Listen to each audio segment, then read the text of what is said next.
Welcome to the Marketing Millennials, the No BS Marketing Podcast. I'm Daniel Murray, and join me for unfiltered conversations with the brains behind marketing's coolest companies. The one request I tell our guests, stories or it didn't happen. Get ready to turn the up. There's so many companies out there. There's so many services. There's so many technologies. A lot of things are the same. And so I think your brand truly differentiates yourself as an organization. And if you're not investing in your brand, that could be a hill that makes or breaks your company. Hey marketers, we know you love a TLDR, so I'll get right to the point. You know Wix, the website builder with professional templates? Well, meet Wix Studio, made for freelancers and agencies with multiple clients. It has everything you need to efficiently build and operate campaigns across multiple channels.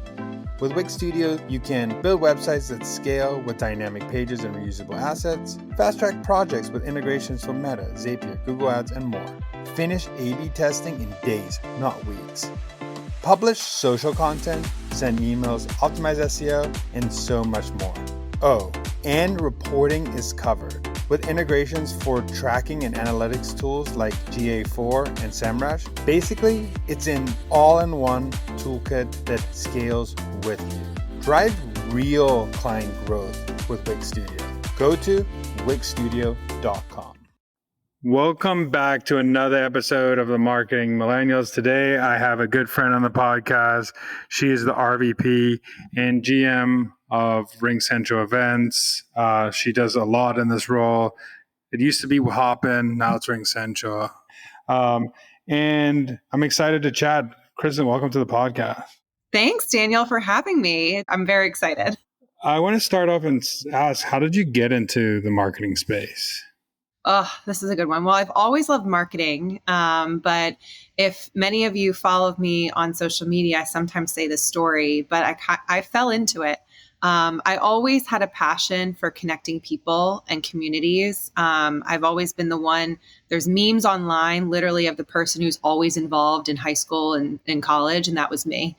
I was always involved. I was always trying to help others. And I honestly fell into leading one of the largest dance marathons in the state of Connecticut at UConn called Huskython. I was in charge of their recruitment, event technology, and through there, it really shined a light on how much I truly loved marketing and promotion and PR. So I majored in PR, and then that stumbled me into working for a startup after school at Cvent in Washington, D.C., Virginia area, because I loved event technology and loved marketing. And so I kind of fell into it. And I would say that if you love what you do, you never work a day in your life, even if you have bad days. And I truly found my passion for my job. So RingCentral, you've been talking about this for a while, about this digital event strategy. Could you just talk about why it's so important at first, and then we can go into some tactical ways how to execute it? Absolutely. So digital marketing has always been a part of marketing for many, many years. And I think throughout what we experienced in 2020, this just propelled companies to think of digital marketing in a new way. Because now that things are coming back and people are meeting and are in person over the last few years, what a lot of companies are realizing, brands, B2C and B2B, is that they had this audience online that is not coming to in-person connections. And how can you continue to engage? And you know this best, Daniel, of how you started your community in Marketing Millennials, is how do you continue to engage with your community regardless of their area of the globe? And I think it's so important. And sometimes you just fall on what you know and your crutch, which is normally in person. And now companies are being challenged to think differently, not just because the world is changing, but the demographic of who's coming to your events and who's engaging with your brand is fundamentally becoming different. And these different generations coming up in the workforce, they don't want to engage the same way that even my generation did, or your generation and ours, or the ones above us. we need to think of it differently. And that's why I think it's so important for us to challenge the status quo and speak about these topics. Could you also give a little timeline of what events were like pre-COVID era to like COVID era to like what they are now? Yeah. So pre-COVID era, I would say that most events, probably 90%, were in person. A lot of the core event technology out there were founded on registration, on-site event management, and true event management, which is the back end of venue sourcing, task management, travel, housing. That was really the core of it. Most of the largest tech players out there never had a digital component, nothing. And so what they were challenged on is there was webinar platforms out there in the space that we know of. We know some of their brands, but no one was thinking of things differently. So that was really pre-COVID era. And then when COVID happened, obviously, we hate that word a little bit because it was, trying times for all of us. But sometimes there's silver linings in that. And so COVID forced us to think differently and not just throw an in-person event online, but really think about how are we displaying content? How do we make it like a TV show? And how do we make it fun and engaging, just like we do with, we call it the festivalization of events, but how do you make it online, but not recreate what you normally do in person? So that's where my background and where Hoppin came in. And at the time I was actually at Freeman. And when I was at Freeman, we did just that. We were an in-person company. We are the largest general contractor in the space, and we had the biggest trade shows and events forcing online. So the timeline for that was to think differently. And I will tell you, most of those customers are still having some type of digital presence online of what they've learned. So now the timeline is shifting to say, everyone kind of rushed back to the in-person only, saying, I'm not doing digital. But then when they're digging into the data, they're saying, wait a second, why can't we think of this differently? Let's not rush back to the in-person, but is there pieces that we can augment the experience either throughout the year in terms of micro events that lead up to the big event? Can the big event be, I hate the hybrid word, but is there components that could be augmented online either after the fact or during, so you can kind of tease the content and engage with people who cannot come? So that's really the timeline, is most 90% plus in-person focus. That large webinar community was still there, then all virtual, and then rush back to the in-person. And now it's becoming more of a mixture. And I think more and more are seeing that having that mixture is a benefit to their community. Yeah, and I think another aspect I will add to that timeline is during that timeline, basically unproduced social video content started to rise with TikTok and Reels and all that stuff. So events started becoming, for the people who were smart at doing events, using it as a content play as well, to get Absolutely. more video, get more content out there, because content from 2019 to 2024 exploded as like a word, but actually the producing of content has Yes. doubled, tripled, quadrupled, and you need to be able to do events are one of the best ways you can kill 2, 3, 4 birds with one stone. So I want to just add that context in there as well. Well, I think you make an excellent point. Like, you and I discussed this at HubSpot Inbound during our amazing session about the TikTokification, I can't even pronounce it, of content and snackable content. And I think that era, beyond just events, but marketing in general, has fundamentally changed. And you can see people want to engage with fun brands. And I even see it right now with, a friend of mine works at ClickUp, and they started ClickUp Comedy, and they're getting hundreds of thousands of likes on their platforms, and they're becoming so well known for that brand. So I do believe that stems into so many areas of how we do business and how we're looking at content creation beyond just events, but how can that be a jumping off point or a cornerstone to have that, snackable content throughout the year and kind of augment that strategy. I think also one point I want you to talk a little bit on is, I think when people think of, say, virtual event, they think automatically they think go to the word webinar, and that's the only thing to do for a virtual event. Um, what are you seeing people doing that are creative, that are different? I mean, webinars are a great way too, if you name them differently, but what are some creative ways you're seeing people use these micro events? Yeah, no, I love calling them micro events versus webinars. I think webinars have a very stale connotation, and I don't love to call it webinar. My team and some of my team and, people listening could be like, oh, this is just, a re kind of phrasing, but I think webinar feels very stale. It's like a talking head and they just talk at you, and that's about it, versus a conversation. So I love clients of ours who are using fireside chat, whether it's a 15-minute or 30-minute kind of chat with someone else and something that they are going to learn. So, Jay and I talked about this, but like the 5 key tips to digital marketing, people want to know what those 5 things are.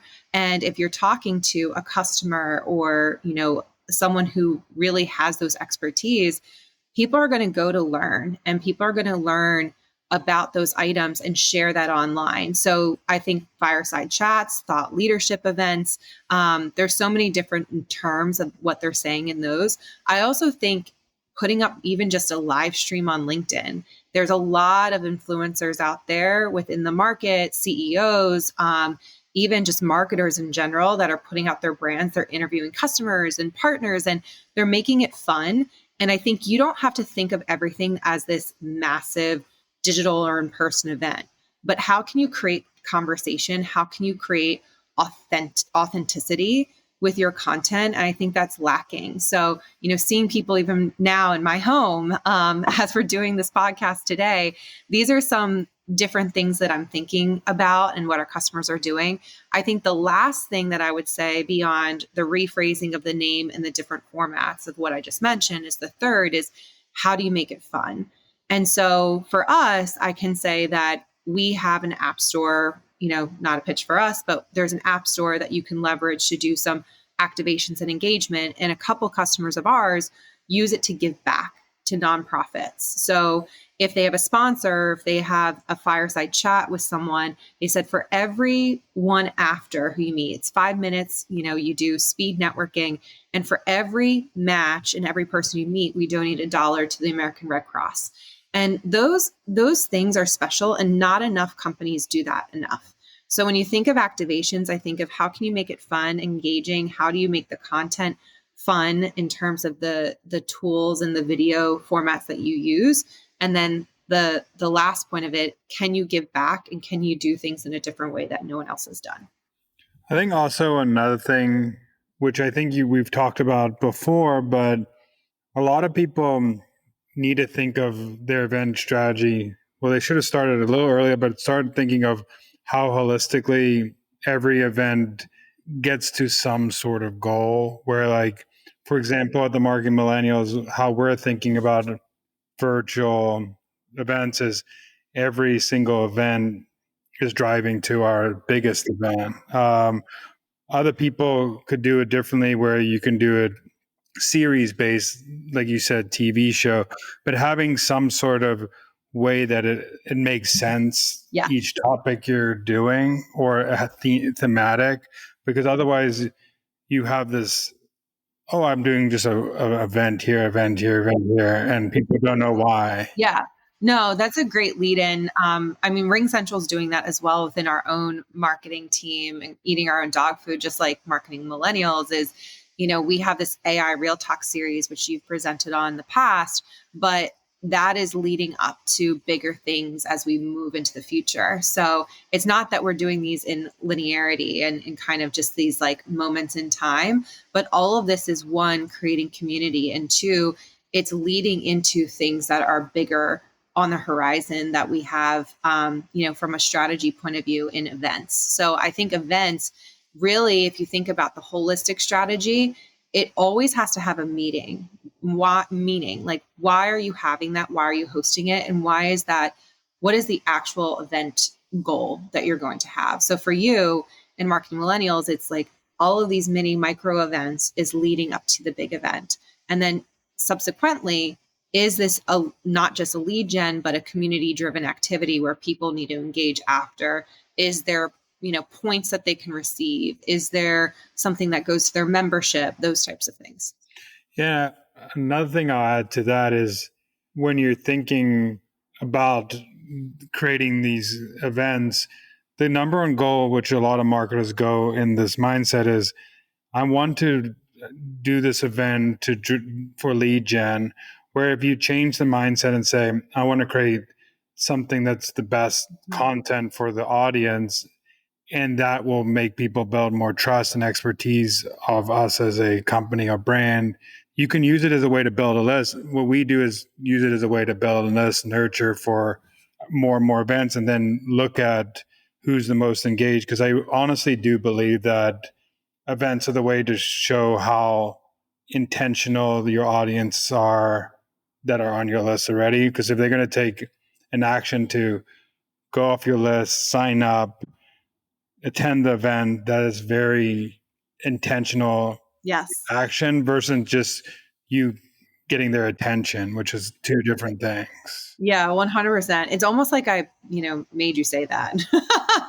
No, that is like so well said. I've always told, like, even with our product team, like, attendee engagement scores is huge because you want to understand, like, what are those attendees that are the most valuable to your community? Who are your biggest advocates that can help support the growth of your community?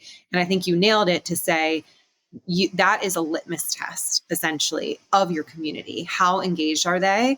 And it's not just, are they attending, yes or no?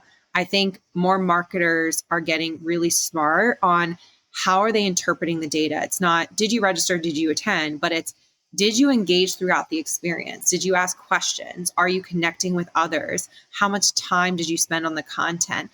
And, did they have emojis flying? Like, there's so many different things that you can look at to assess how engaged someone is, and then leveraging that afterwards. So I know we started to do that within our own events of saying, we have these almost like micro influencers within our customer community that love our product. Now I see that within us using our own product, and those ones we want to talk to, they can build out our platform more and really harness those influencers, or else if you don't listen to them, it's really hard to tell. And I think in event marketing, we haven't leveraged that in the past. It's kind of been register how many attendees and kind of blanketed high level information. Did the sponsor get the amount of leads? But I think nowadays we're thinking of the data a little bit deeper, and how are we really thinking of success when we're putting on these different strategies of events? Yeah, and I think another part of it is when thinking of events, a lot of people are not going to know the speakers you pick. So you have to figure out how to create those fun elements. Also, not give away that you're recording right after. You have to do things that are very to get them to attend and be different, because I think a lot of people don't do enough different things, because you're really taking someone an hour of someone or 20 minutes or 10 minutes of someone else's day where they could be doing something else. They could be taking their kid to school. They could be doing something. So what are you going to do that's so enticing to get people to actually attend that event? And you have to think about that for every single event.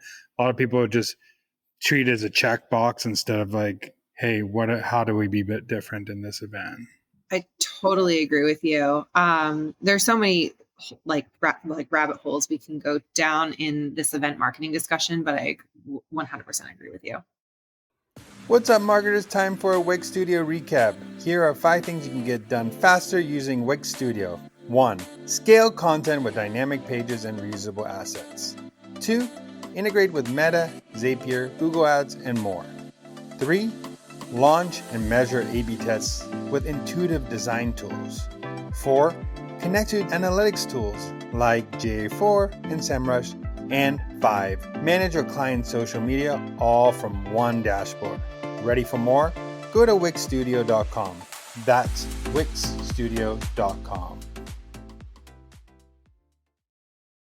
I know we talked a little bit about building in-depth community with events, what are some ways that people can build community or raving fans or whatever people want to call it through event marketing? Yeah, there's a lot of things. I think I could do a whole podcast just on how to create communities and events. But this is just event marketing or digital marketing in general.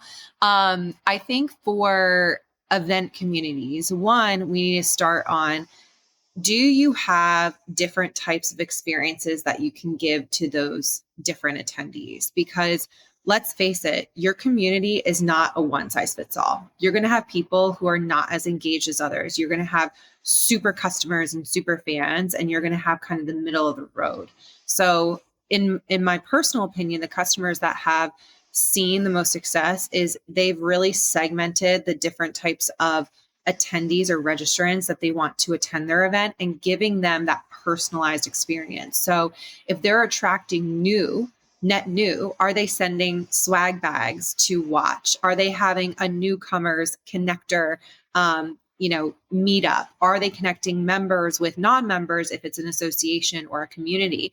If it's an actual business, maybe they have prospects meeting with customers or partners meeting with customers. And so I think when you're building community, you need to be really intentional. You're not going to say, hey, everyone's invited and giving them the same experience. You're going to really try to personalize that across the board through every facet of what you do. Your communication of emails, the communication within the platform itself, and the communication during. And what tracks and what things are they going to that actually enhance their experience? Like for me, I hope that platforms in the future and AI can say, Kristen has done this with her career. This is my kryptonite.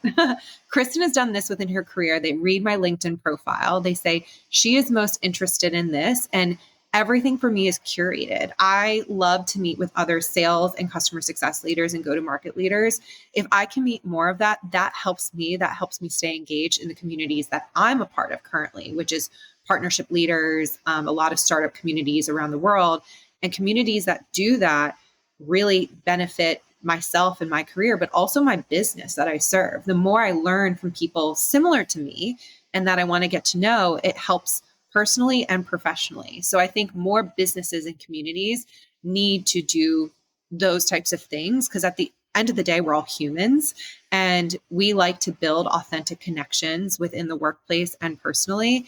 And so I love to connect with go-to-market leaders in Philadelphia because I love the Eagles. So, you connect on a deeper level. It's like when you and I first met, we started talking about so many different topics and just like hit it off. And your wife has so many amazing ideas. So I think when we talk about authenticity and meeting people, I think that's the future of event marketing is the personalization factor. I actually totally agree with that. And doubling down, I think it's not only how you personalize the type of content for the event, is how you deliver it in different ways. Because some people want to attend a virtual event, some people want to be in person, some people want 100%. bite-sized content of the event. So it's the way you deliver, and that's the same with community too. I think community, the future of community is not this one size fit model where it's a Slack channel or it's a feed or it's this. It's more of an access, like Meeting people at their level, like yeah, and meeting it's people where they are. Yeah. yeah, and it's access. I think people join communities and clubs for the access factor. Yes. They want to be a part of something that, like, you join a gym because you access it's in close in your community. There's maybe people that are the same. They all like working out. You join a tennis With club, or friends. yeah, like you have like reasons, but it's the access to whatever, where it's like the features or the people or who Or you the are. content. Yeah, Yeah. exactly. I totally agree with you, Daniel. That you kind of said it in a lot better form than I said it, but it is the access and it's the learnings that you can gain from it. So I think the future of event marketing and kind of to your question of building communities is the factor of personalization and how the delivery, the true delivery of that. And that's going to be the most valuable to us. Yeah, and I think one thing people shouldn't go down the rabbit hole is like first figure out like who are those people so you don't over exert what personalization is, because you need to find those groups that you can personalize for, not just personalize Absolutely. everything. No, you can't do that. And Yeah. especially for people who are listening who are one person teams, we hear you, we see you, or two-person teams. Like, we're not saying to personalize everything. We're just saying look at the data and personalize the right things and deliver the right things so that you continue to build and be successful in that manner. I think the next part of it is everybody talks about this in events is how do I see ROI? How do I see success from this? So what are some ways that this actually drives results for a business? Yeah, this is a tough question because everyone thinks it's, this magic wand and everyone has the same metrics for every show, which I've seen even with some of my customers. And I'm like, oh, please no. Because your outcome, and you said it, Daniel, your outcome for an in-person event versus, a mixed hybrid event versus, something that you're putting online, and the construct of that event is going to be completely different. The KPIs are going to be completely different. So if you're hosting an event and you think of it like field marketing, there's different types of event marketing that you're going to host in different types of events. You're not going to say how many registered and how many attended, or did the sponsors get leads. You're going to say, did this foster connections? Did this open new doors to new divisions? Did this gain a new partner? So it's more prescriptive down to that level and based off of the type of the event. So right now, I'm speaking on behalf of some of customers that we work with, but some right now have events that they host that are specifically for lead generation. So their KPIs are going to look different than customer advocacy. So for customers, we're putting out thought leadership. So how many customers of our database actually signed up and stayed the entire time and learned the content? So that's not going to be the same metrics as the one that's more lead generation and community driven. For in-person, it's more about the sentiment and community and connections between each other. So when we do surveys and take away from like a field marketing event, are we getting introduced to new divisions? Have people met someone else that they wanted to meet with? And that's how we get that feedback, which is more qualitative for sure. But sometimes those small, intimate settings of less than 20 people that are at a field marketing event is even more valuable than a larger event of 500, 5,000 plus. So I know that's a really answer to your question, but every single event has different KPIs, but it all should lead to the same goal of customer advocacy, access, lead generation, and then ultimately ROI. Yeah, and I think it is a very complicated question because I think it depends on the team you're working for, what your Correct. goals are, but also I think some people are more lenient, but there's also different ways you can slice and dice it where you save this much on potential impressions that you would have done on paid or cut costs of content you would have created elsewhere. Yeah. There's ways to slice and dice where a lot of people think of it as like net revenue, but it's also like how do we save money is another thing where people don't think about like that path as well as a smart way to think about it. You and I could talk all day because I feel like we just have so many ideas that we come up with and kind of examples, but you nailed it again, because it's not just about the output. It's also with what we did and what we chose, did we offset cost in other ways? Because, when you make decisions to do a 20-person dinner versus like a large scale booth at an event, this is a decision we actually made recently. So instead of going and exhibiting at a trade show, we said these funds are actually better to take our top 20 prospects or customers to a dinner. And honestly, that proved to be true. So, and that has been over the course of the last few years. Hopin did that with some of our funds. So I think when you look at all the different types of events, it's what are you offsetting in order to have the best outcome? I also think an underrated thing that people don't think about is using it as a prospecting networking tool. Same as this podcast, for example, or webinars. It's a great way to bring someone on that maybe is not open to a conversation, but they have a conversation with you in an event, a potential prospect that you can talk to, or a way to get someone to share their ideas out there, and they could be a potential event speakers. A lot of my podcast guests have been event speakers. So how can you use it as a way to build a network that, because you, when you put an event on, you're showing their expertise to a lot of people. And I think a lot of people think that you owe a lot to speakers, but you're also giving the speakers a lot of attention as well. I've always said that speakers should be your best advocates. And how many times, Daniel, do you and I speak at different events and, the organizer of the show just sends to me after, hey, thank you so much. Here's your survey. And I'm like, can they send, if they did a recording or any social snippets that I can just share easily, like I can be their best promoter. And obviously I want to promote me speaking at a different event or this podcast, but make it easy for your speakers. And I think this is also where AI and event technology and event marketing can help, because you should be able to repurpose that.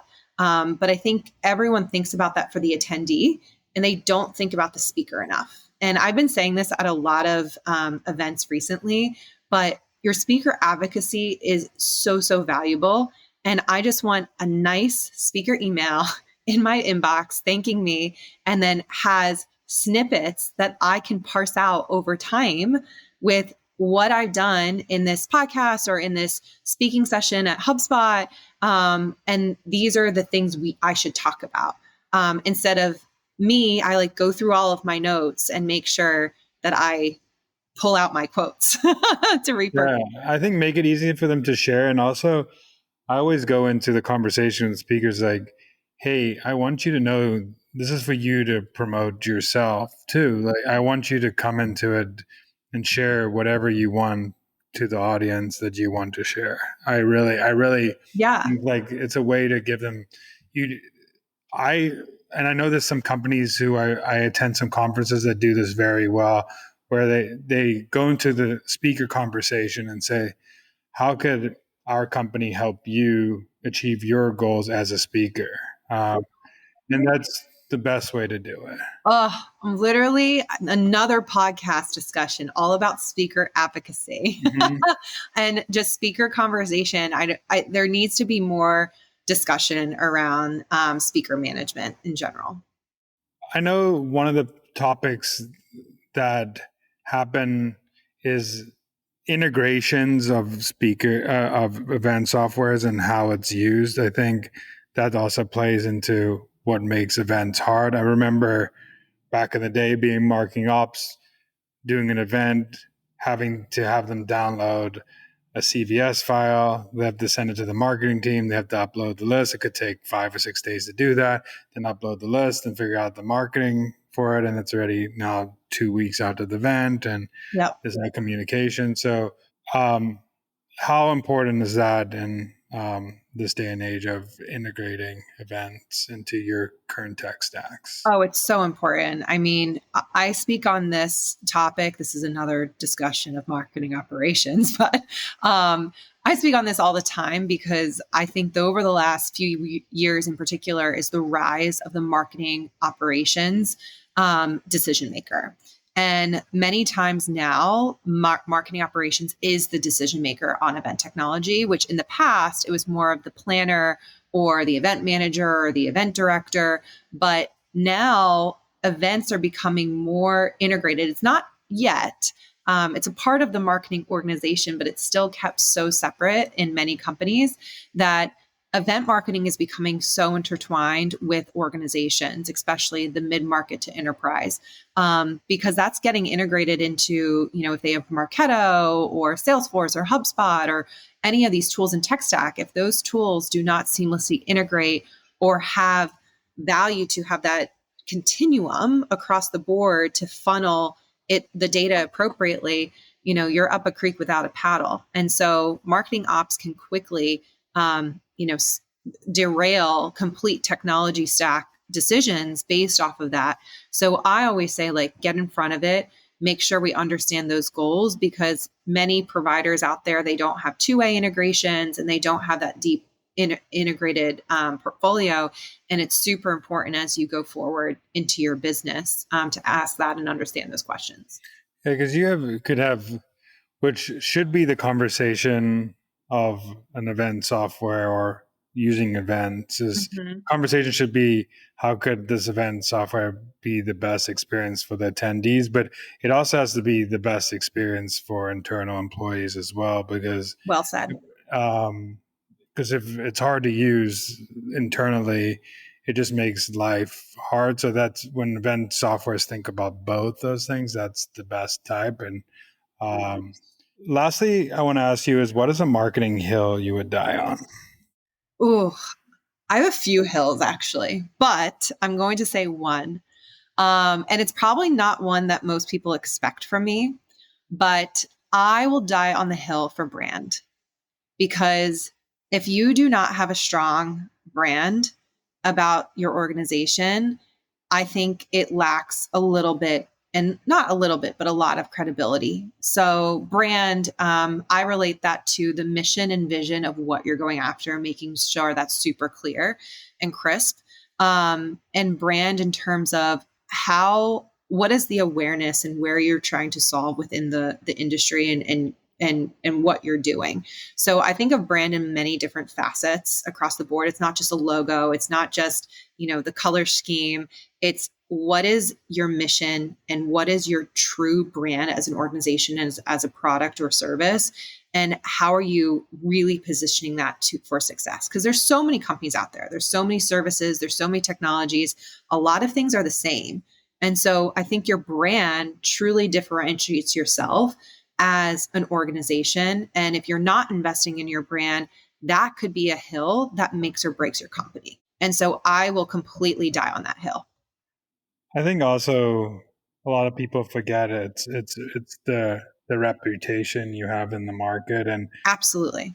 um, little things you change could ruin reputation or like forget reputation, or it's hard to bring back that reputation, or like a bad experience or stuff like that. So brand a lot of the time is just that That like reputation.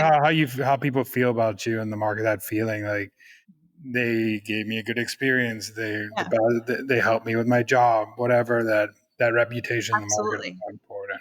It's totally it goes back to the reputation. I said credibility, but reputation, credibility, and it goes hand in hand. I mean, it's like the old saying is no one got fired by going with IBM in the past. We've all heard that if we take in any marketing courses. And I think that holds true to today, especially within the industry of technology and services. There's very large brands out there, and most of their company was made based off of their brand. So if you think of it, there's so many studies coming out around that. And it's something I'm truly passionate about. And it's, I think, starting to catch on more in the B2B space. I mean, e-commerce and consumer, and it is, I mean, that's like the center of a lot of what differentiates a lot of people, but a lot of people have relied on product for a long time, and a good product helps the brand. It's actually just the foundation. You should have a good product, but Yes. um, what the brand is going to, now that there's so many softwares that do the same exact thing, the brand is going to what separate those It's the softwares. weight. Yeah. It's the weight behind it. Absolutely. Lastly, where can people find you and what you're doing? Yeah. So as Daniel mentioned, I lead the Ring Central Events business unit at Ring Central. You can find me on LinkedIn and Instagram, Kristen Koenig, Koenig. And then on LinkedIn, it's Kristen N. Koenig. That's my handle. Well, thank you so much for joining, and everybody start thinking about their 2025 events now if you haven't, because if you aren't, other people are going to do it Yep. themselves. So, Strategy's ready. Well, thanks, Daniel, for having me. This has been so much fun today. Thank you. Thank you. Thanks so much for listening.